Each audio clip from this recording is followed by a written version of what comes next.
Olá, meu nome é André Koboyama e esse é o projeto Integrador 2 do Eixo de Computação.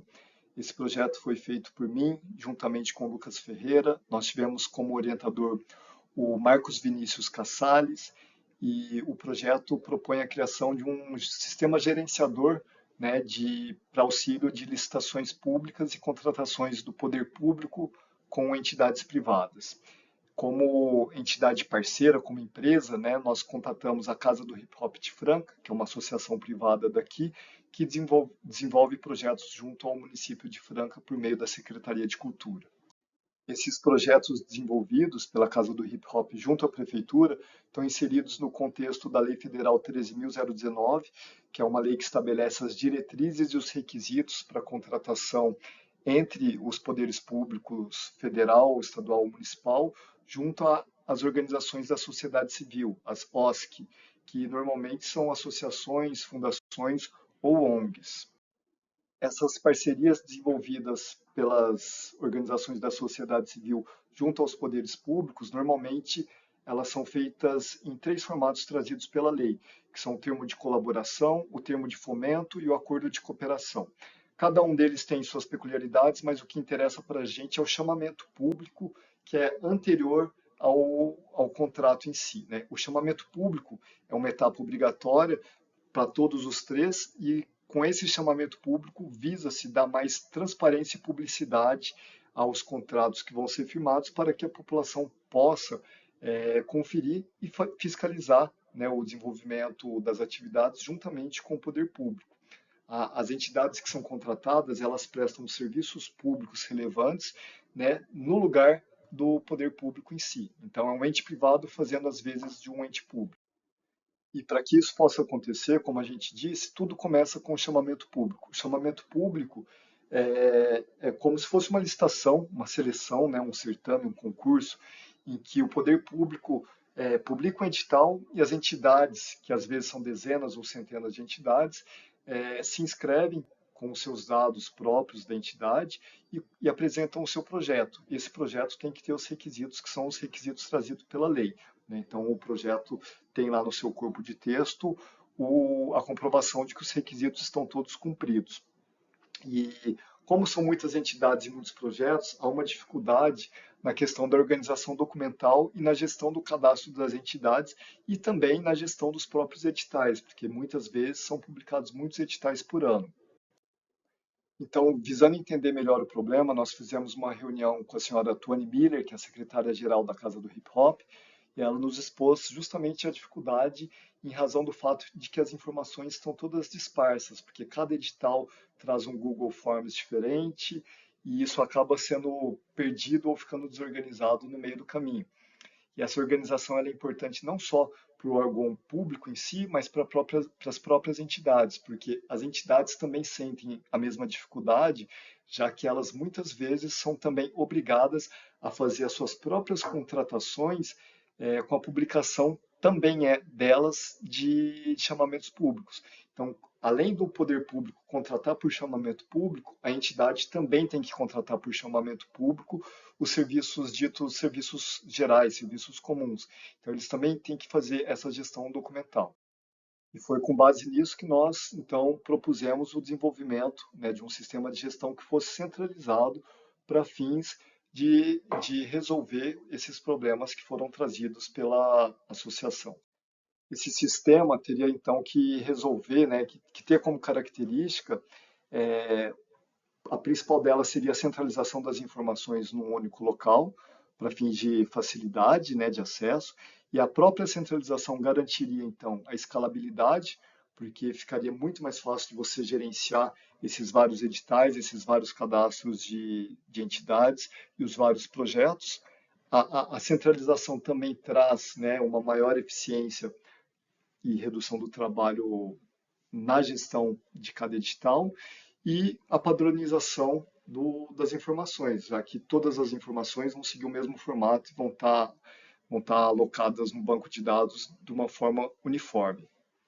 Como o sistema que a gente elaborou traz, né, o controle com usuário e senha, você também tem um nível de segurança implementado, e isso tudo, no fim das contas, além de garantir a fiscalização por parte do próprio poder público, das entidades e da sociedade, permite que os tribunais de contas consigam fazer o seu trabalho de uma forma mais facilitada, já que as informações estarão todas no mesmo local e no mesmo formato.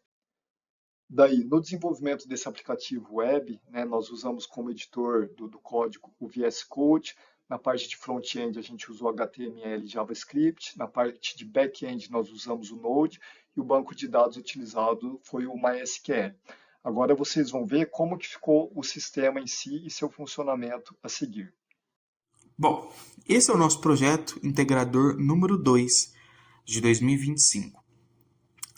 Queremos apresentar esse projeto como uma ferramenta, né, agora prática, né, mostrando visualmente como ficou o projeto, como ele está estruturado. Bom, aqui temos a estrutura utilizamos o VS Code, né, para criar as estruturas do sistema. E nesse caso aqui utilizamos o HTML, JS, que é o JavaScript, banco de dados do MySQL e o Node.js, para poder fazer essa integração desses sistemas, integrando o HTML com o banco de dados. Agora visto a estrutura do código, iremos agora mostrar visualmente como ficou o projeto. Inicialmente vamos fazer um login, né, com um usuário já previamente criado, mas aqui a gente vai até demonstrar como é que seria a criação de uma conta, né, com o nome completo, CPF e senha. Ok, vamos inserir aqui um usuário padrão que foi criado para objetivo de testes. Ao fazer o login, aparece os editais disponíveis. Então aqui no caso a gente tem um edital teste de Natal 2025, com um período de inscrições aqui previamente definido, valor tudo de forma fictícia. E a opção de se inscrever no projeto, título do projeto e descrição do projeto. Na outra aba, as minhas inscrições, onde é possível verificar as inscrições que foram feitas, como é que está os status dessas inscrições. Bom, nesse caso aqui, agora faremos a entrada no portal do administrador, para termos a visualização da parte do administrador, da parte da criação dos sistemas. Bom, aqui criamos um usuário fictício, admin, vamos fazer a entrada. Aqui ele está carregando os editais disponíveis, gerenciamento de editais e o análise de inscrições. Então aqui a gente vai ter o facilitador de já ter gerenciando os editais previamente prontos, a análise das inscrições, caso tenha já alguma análise, tudo isso com o objetivo de facilitar. E aqui a outra aba, a criação de um novo edital.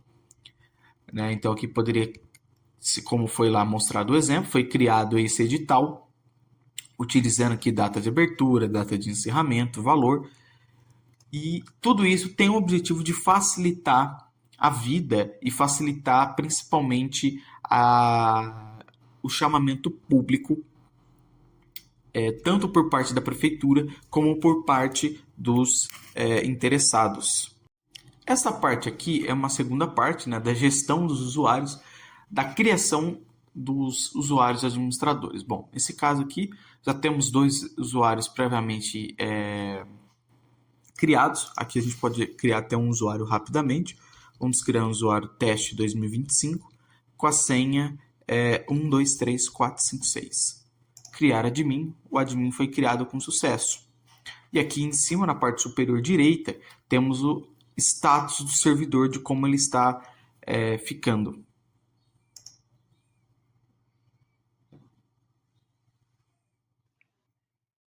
Feita a exposição do sistema, nós gostaríamos de agradecer ao professor Dr. Júlio Estrela, à professora doutora Mônica Garbim, ao nosso orientador Marcos Vinícius Cassales e à entidade Casa do Hip Hop de Franca pelas informações fornecidas.